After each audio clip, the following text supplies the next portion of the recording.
Hi guys, good morning. Welcome back with me, Mr. Roy. I'm so happy to meet you all this morning. Right, this morning we are going to learn about chapter 3. The topic is about we know what to do.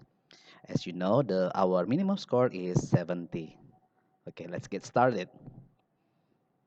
Chapter 3, we know what to do. In this chapter, we are going to learn about two topics. The first topic is about asking and giving suggestions, meminta dan memberi saran atau nasihat. And the second topic is about how to state rules and obligations, untuk menyatakan peraturan atau kewajiban. Alright, let's do it. Okay. Asking, giving suggestion in bahasa, it means meminta dan memberikan saran. Ya, to give suggestions, we can use two expressions. They are should. In bahasa, it means sebaiknya, seharusnya, semestinya. Or in negative, we use shouldn't. Sebaiknya tidak, tidak seharusnya, atau tidak semestinya. So we have should and shouldn't. Okay, it's quite simple. Take it easy. Asking, giving suggestions in bahasa, it means meminta dan memberikan saran. To give suggestions, we can use two expressions. They are should, sebaiknya, seharusnya, semestinya. Example, you should visit a doctor. Sebaiknya kamu pergi menemui dokter. Or you should help your parents at home. Sebaiknya kamu membantu orang tuamu di rumah. Okay, I think it's very good. You can do it. Right. Nah, in negative, we use shouldn't or should not. Yang in bahasa artinya sebaiknya tidak. Tidak seharusnya atau tidak semestinya. For example, you shouldn't play too much. Kamu sebaiknya tidak bermain terlalu banyak. Or you shouldn't sleep late. Sebaiknya kamu tidak tidur larut malam. Oke. Okay? Sarannya untuk melarang seseorang. Saran bisa diterima atau bisa ditolak. Okay, so we have model dialogue here. The problem is I had a toothache. So we have Brian and Angel. Hi Angel, what is the matter with you? Hi Brian. Well, I had a toothache. Wow, that must be really hurt. I think you should go to the dentist. Yeah, I think you are right. Will you accompany me? Sure, I will be happy to help. Di sini si Angel punya masalah, dia punya sakit gigi, ya. Dan si Brian bilang, wah itu pasti sakit sekali. Si Brian memberi saran pada Angel untuk pergi menemui dokter gigi. Dan akhirnya si Angel setuju dan meminta bantuan si Brian untuk menemani dia. Akhirnya si Brian mau untuk menemani Angel ke dokter gigi. Di sini permasalahan dari sakit gigi, si Brian memberi saran si Angel untuk pergi menemui dokter gigi. Nah, itu saran yang baik ya. Jadi kalau kita ngeliat teman yang sedang dalam kesulitan atau punya masalah, dibantu dan diberi saran atau nasihat yang baik. Oke, lanjut yuk. Second topic, to state rules and obligations. Rules, it means something that we need to obey or follow. In bahasa, peraturan adalah sesuatu yang harus dan wajib kita patuhi dan ikuti. To state rules, we can use must and mustn't. Okay. The second, we can use have to and don't have to. Or we can use has to and doesn't have to.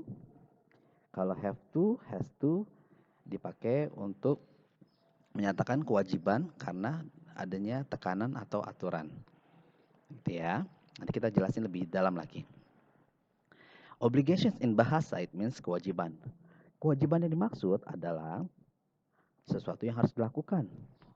Sesuatu yang bersifat mendesak, penting atau segera, atau sesuatu yang tidak dapat ditunda atau diundur. Jadi sifatnya wajib.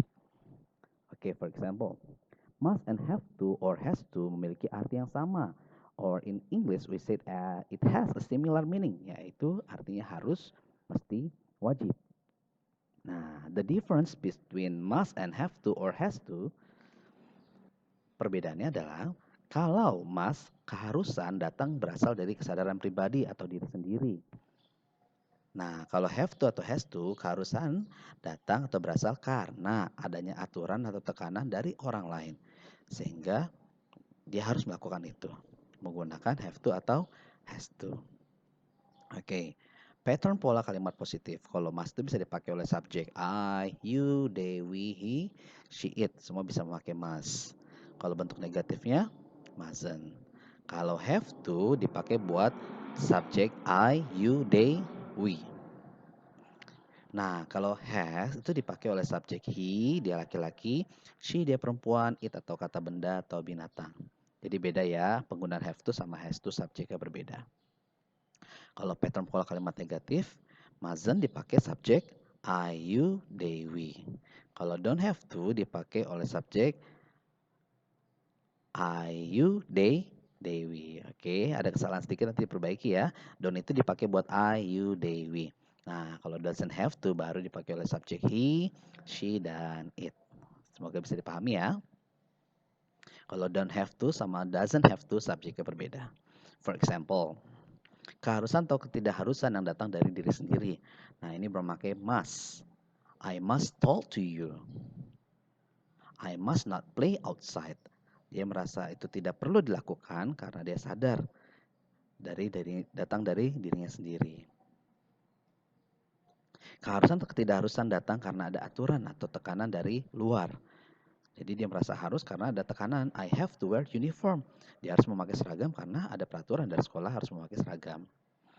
Or, I don't have to use my cell phone at the gas station. Dia harus tidak boleh menggunakan telepon genggamnya di pom bensin. Ya karena nggak boleh di pom bensin memakai telepon genggam karena bisa menimbulkan akibat yang berbahaya. It's very dangerous. So no cell phone rules at the gas station, and we already know about it. Eric has to do his homework. Eric harus mengerjakan PR-nya. Ya, kita tahu dia melakukan itu karena ada peraturan atau tekanan dari orang lain. Quite simple, right? Eric doesn't have to come late to the office. Nah, Eric tuh nggak boleh datang terlambat ke kantor. Ya, karena peraturannya kalau keluar kerja itu harus datang tepat waktu. Jadi kalau have to, has to, itu karena ada aturan atau tekanan dari orang lain. Kalau must, kesadaran datang dari diri sendiri. Alright. So you already watched a short video, and after this, I'm going to ask you to read and write some notes from this lesson on your notebook.